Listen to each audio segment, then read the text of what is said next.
ప్రజలందరికీ నా నమస్కారం. గత కొన్ని రోజులుగా యానంలో జరుగుతున్న ఈ డంపింగ్ యార్డ్ సమస్య గురించి ప్రతి ఒక్కరికి కూడా తెలిసిందే.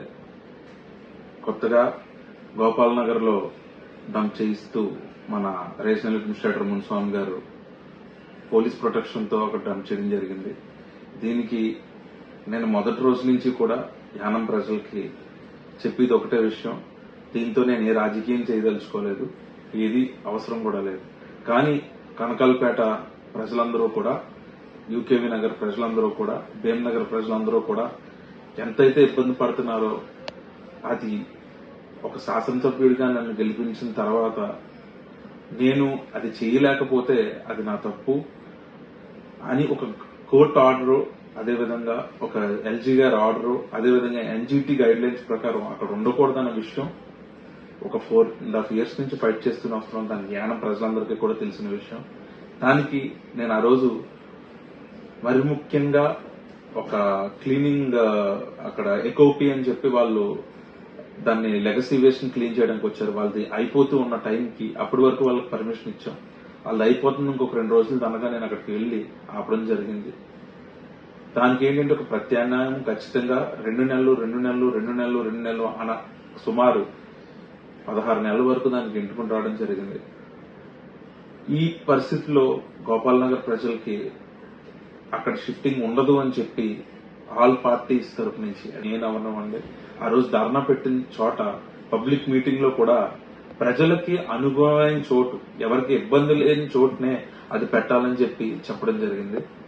ఈ రోజు అసెంబ్లీ సమావేశాల్లో కూడా గోపాల్ నగర్ ప్రజలందరూ దాన్ని అడ్డుకుంటున్నారు.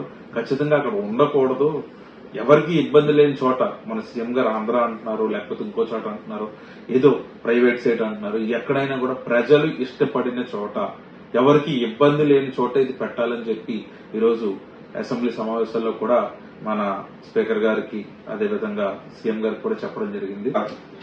ఇక మన మాజీ మంత్రి మల్లాడి కృష్ణారావు గురించి చెప్పాలంటే ఎంత ఆశ్చర్యంగా అనిపిస్తుందంటే, గత 4-5 రోజులుగా ఏమైతే సమస్యలు నేను ఇక్కడ మాట్లాడుతున్నానో, ఈ మెర్జింగ్ ఆఫ్ స్కూల్స్, పిల్లలకు అక్షయ పాత్ర కానివ్వండి, లేకపోతే ఇండివిజువల్ ఒక్కొక్క ఐటెం ఏవైతే మాట్లాడుతున్నానో, నేను దాన్ని వీడియో చేసి పెడితే నాకు ఆశ్చర్యం అంటే నాకు అర్థం కాలే.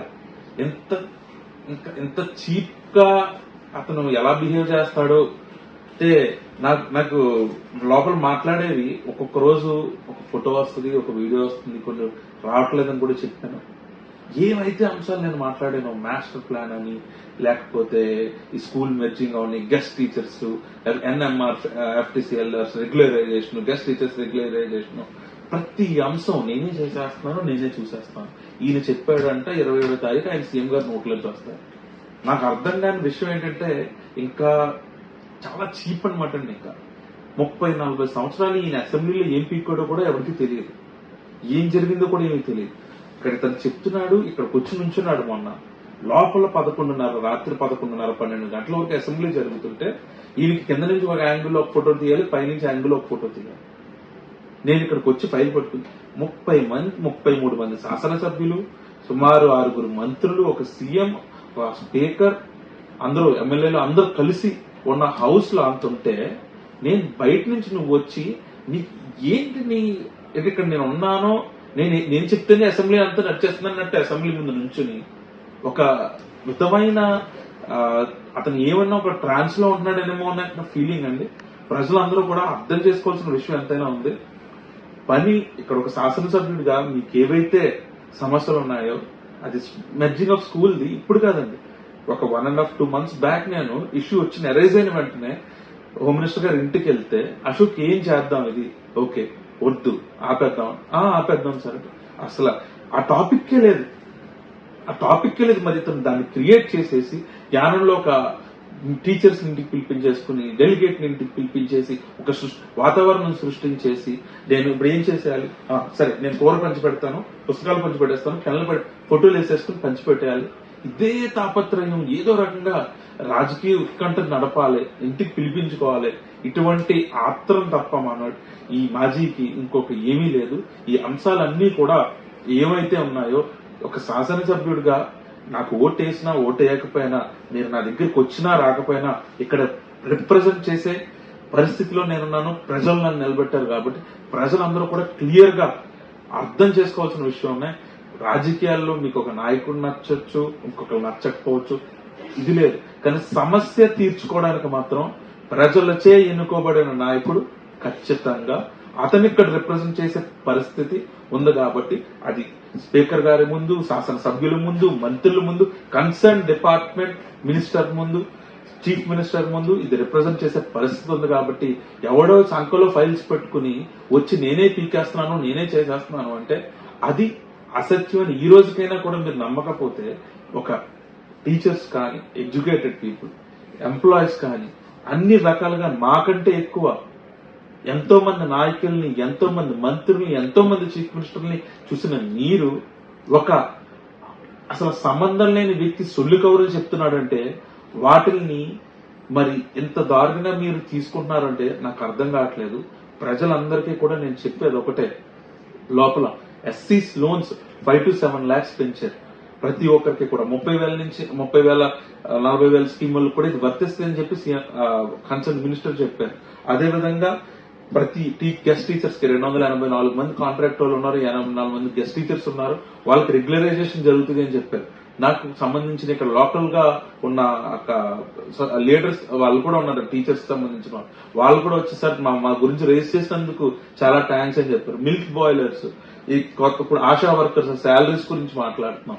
అలా విధంగా ప్రతిదీ ఏమేం సంబంధించిన విషయాలు ఉన్నాయో ప్రతిదీ అన్ని కూడా మాట్లాడుతూ వస్తే, మొన్న నేను ఆశ్చర్యం ఏంటంటే నేను మాట్లాడిన ప్రతి పాయింట్ అతను వీడియో చేసి నేను మాట్లాడాను. నాకు ఇంకెందుకు చీఫ్ మినిస్టర్ గారికి కూడా నేనే చెప్పాను, నువ్వు చెప్పించే హౌస్ లో ఎట్లా అంటే మల్లాడి కృష్ణారావు చెప్పాడు నేను చేసేస్తున్నాను, వాళ్ళు మన మాజీ మంత్రి మల్లాడి కృష్ణారావు చెప్పాడు నేను ఇప్పుడు ఇచ్చేసాను. మొన్న ప్రతిదీ అంతే చీపెస్ట్ బిహేవియర్ అనమాట. ఇది ప్రజలందరూ కూడా గమనిస్తున్నారని, అదేవిధంగా ప్రజలందరికీ కూడా ఏవైతే ఇబ్బందులు ఉన్నాయో, మొన్న ఇక్కడ సుమారు ప్రైమరీ టీచర్స్ ని తీసుకొచ్చి నేనే చేసేస్తున్నారు, లేకపోతే పారా టీచర్స్ కి నేనే చేసేస్తున్నాను.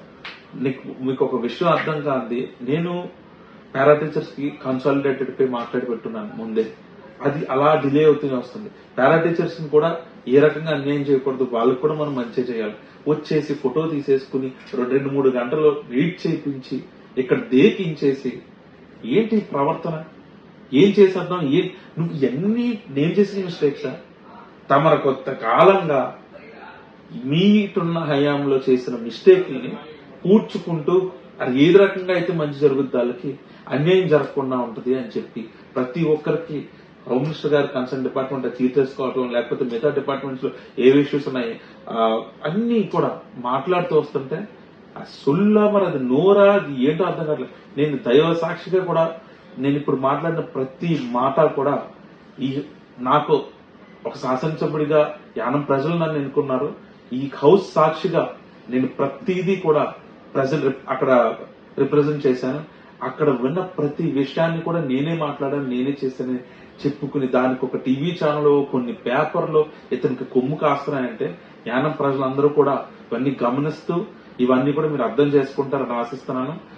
ప్రతి ఒక్కరికి కూడా ఒక అసెంబ్లీ ముగిసిన వెంటనే వచ్చి ప్రతి ఒక్కరికి మరీ క్షుణ్ణంగా ఇవన్నీ ఎక్స్ప్లెయిన్ చేసి ఏవైతే ఉన్నాయి, ఏవైతే మనం కొన్ని కొత్తగా సాధించాం, ఏవైతే పెండింగ్ లో ఉన్నాయన్నీ కూడా చెప్పడం జరుగుతుంది.